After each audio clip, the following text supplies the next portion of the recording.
So, yan po mga kalingap mga ka-EDSI, viral TikTok ng EDSI, maraming kinilig, pero meron pa ring nega. So, yan po yung ating pag-uusapan po mamaya mga kalingap mga ka-EDSI. Pero bago po natin ipagpatuloy ang video ito sa mga bago pa lang po sa ating munting channel, huwag po natin kalimutang suportahan ang ama ng Kalingap, Kuya Val Santos Matubang at Kalingap Rob. At paunawa panoorin po muna ang full video bago mag-comment para malaman ang nilalaman nito. So, dito nga po mga kalingap mga ka-EDSI, viral TikTok ng EDSI.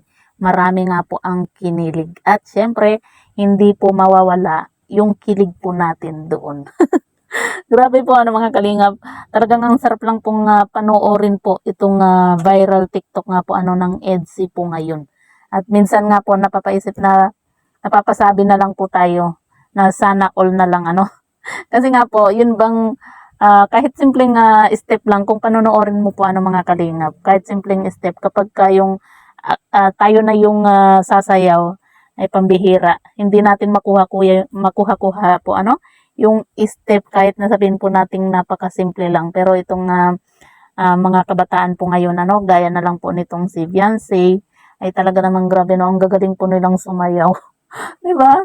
Tapos sinamahan pa po ni Kalingap Edu.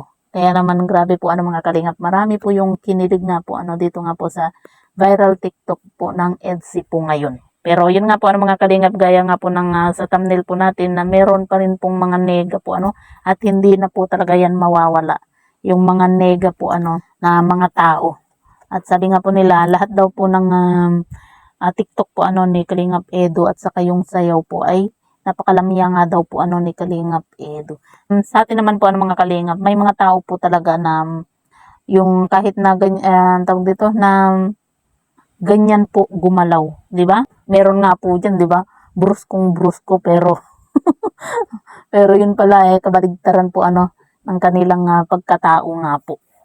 At yan nga po mga kalingap, grabe nakakatuwa lang po kasi nang dahil dito kay Beyonce po mga kalingap, nagiging TikToker na din po itong si Kalingap Edu. 'Di ba? Nagkakahawaan po talaga silang dalawa. Kaya talagang bagay na bagay po sila itong si Kalingap Edu at Beyonce nga po. Kumbaga marami po silang pagkakapareho nga po mga kalingap. Sana po talaga sila po talaga yung magkatuluyan nga po forever na po. Kasi marami po silang pagkakapareho. At syempre, 'di ba? Alam naman po natin na noon pa man po ay crush na po ni Beyonce itong si Kalingap Edu.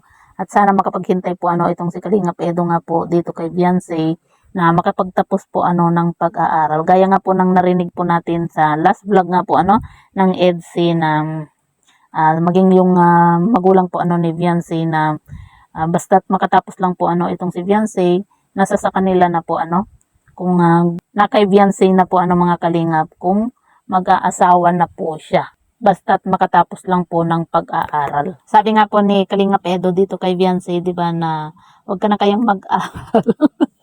'Di ba? Huwag ka na kayang mag-aral. Kumbaga mag-vlog-vlog na lang tayo.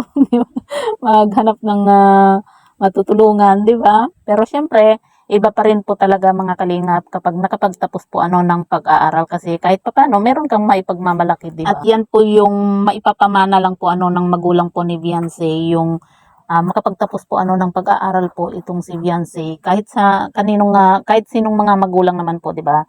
Yan lang po yung maipapamana po natin sa mga anak po natin na kahit na mahirap lang po tayo, basta't makapag-aral lang po sila, makapagtapos po sila ng pag-aaral nga po